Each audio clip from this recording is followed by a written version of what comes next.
Well, apparently summer has arrived this week, and it certainly feels like it's arrived today. It's been muggy and unpleasant, and I have been sweating all day. But that's not going to stop us doing Throwback Thursday. And have I got a show for you? Yes, I've got a show for you. DS games. They look a bit like this. This is a DS game. I have a few of them here. And DS games are pretty good.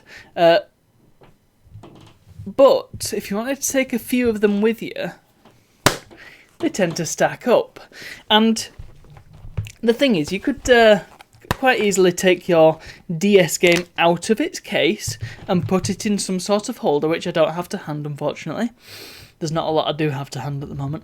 And, you know, maybe you've got a few DS games, and so you can take them all out of the case and you can put them together in a holder of some description.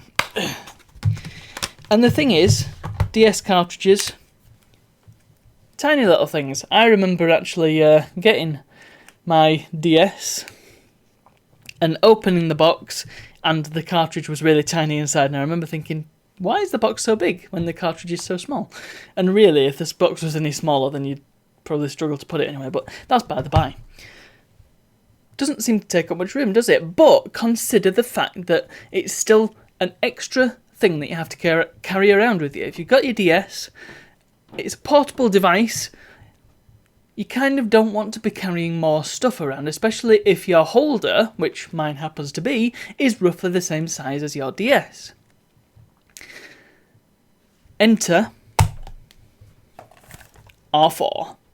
I've talked about flash carts before on the show. They are very simple devices. Basically, you plug it into a console, plug an SD card into the cartridge, and you can play any game off the SD card. And this was my very first flash cart.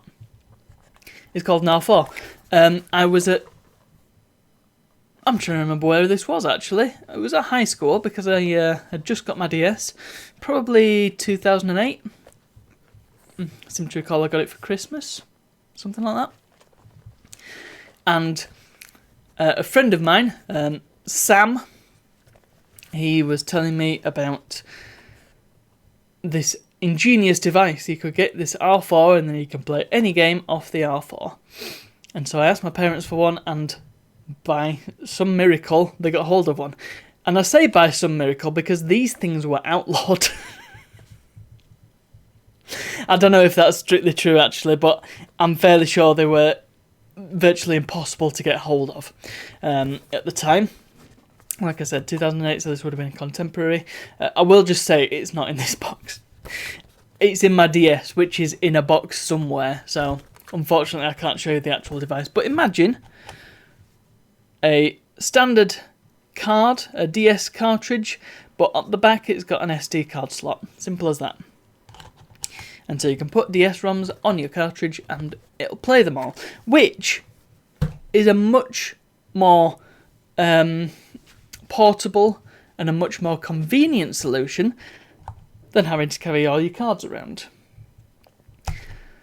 So I got that, and my parents were probably chuffed because it meant that they didn't have to buy any more games for me. Well, as it stands, they still ended up buying loads of games for me, but that's by the by. I remember, actually, I played all sorts of games on my Arrrr, and it was sort of my introduction to homebrew as well. Lots of people made games for the Arrrr, for the DS, and you could run it off a flash cart like the Arrrr. I actually tried making my own. Didn't try very hard, though, has to be said. I had pre-ordered the game Scribblenauts for the DS. I was very excited to play Scribblenauts after the previews in the official Nintendo magazine. It looked really exciting. It looked like a great game, and I was very excited to play it. And it did turn out to be a fantastic game. And I remember using my Arrrr to play it before it had been released. Because it had been released in the US quite significantly before it was released in the UK. So I got the ROM, stuck it on my Arrrr, and I was playing it. And it was, well, it felt kind of naughty, actually. But still, very cool to do that. I'm sure the developers will be very happy to hear me having done that. I paid my money for it, you know.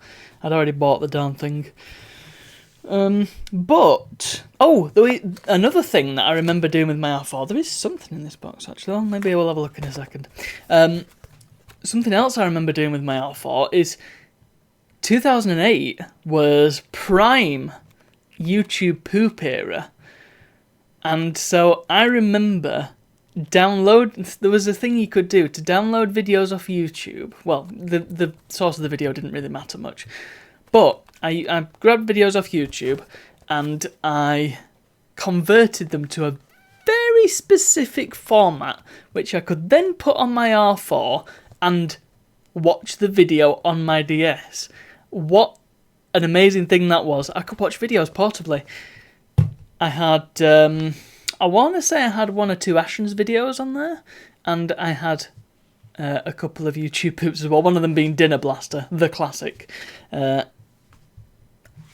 And I'm pretty sure I had the Yellow Submarine by the Beatles, and also possibly 1 or 2 of the ASDF movies. Bunch of videos, I don't know, contemporary to the time, and they were small, and they were quite bit-ratey, you know, the sort of blocky thing that you get with videos, and they were on a tiny little screen. But the novelty of being able to watch a video on a little device in my hand was just worth it to me. The thing is, the point that I've been getting to all this time, and then I keep remembering other things that I did with it, this is a knockoff. I think that's the best thing about this, is the fact that this is not an official R4. So the R4, which itself is a device, let's face it, it's ostensibly made for piracy, was itself pirated in a way. Because this is a clone. And there have been millions, well maybe not millions, but many, probably dozens and dozens of clones of the R4 over the years. To the extent that I remember putting a picture of my R4 online. I can't remember where it was now. It must have been on Twitter, at Birdsite. And somebody said to me, hey, where's this one from? Because I don't recognise this one. Turns out they had a whole website that had documented all the different R4s, and they had no idea mine existed. And they didn't know what sort of revision it was or anything. I told them that it came from ndslr4.com, which I believe still works, but, you know, take that with a pinch of salt. And it's unlike any that they'd ever seen, and none of the software made for an R4 actually works with this. They had their own specific software. And on a similar note, a lot of software that I put on this, official DS ROMs, didn't actually work on here. I didn't know why originally, but it turns out it's because it's a fake. So that's the other incredible bit. Anyway, it is our new R4 products. Support a high-speed 1G, 2G, 4G and 8G memory card. I think it goes a little bit higher than that even. But it's very particular. I don't think it supports SDHC, so you're quite limited with what cards you can use, particularly modern ones. Please use the newest R4 v1.2 kernel in the CD or from the following official web link, ndslr4.com. You open it up and the R4 is supposed to be there, and there's the crappy microSD adapter that came with it. That thing runs really hot, by the way, but it did the job, I suppose. And it still does have the CD inside, so if I wanted to, I mean, that's probably worth imaging that, just in case, you know, preservation purposes. So yes, fascinating device. I mean, flashcards are always interesting, and I do really like them as a concept.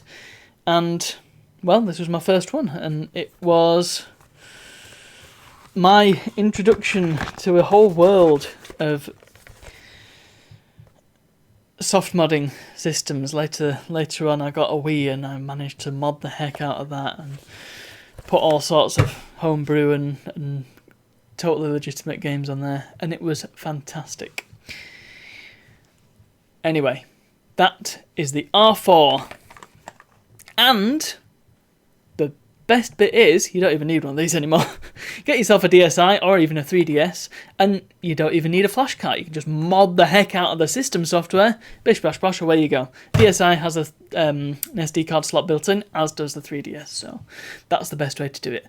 But if you really want to, or if you've got an original DS, and I know that I can understand wanting to play on those, they were really great systems, R4s still exist, and you can still buy them, and some of them even support GBA games. This one doesn't. But you didn't hear that from me. Thank you very much for watching, and I'll see you all tomorrow.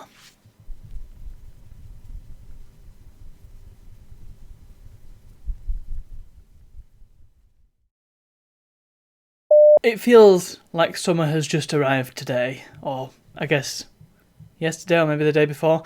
It's arrived this week, which is stupid because it should have arrived months ago. Never mind, we're having the sweaty hot muggy day today.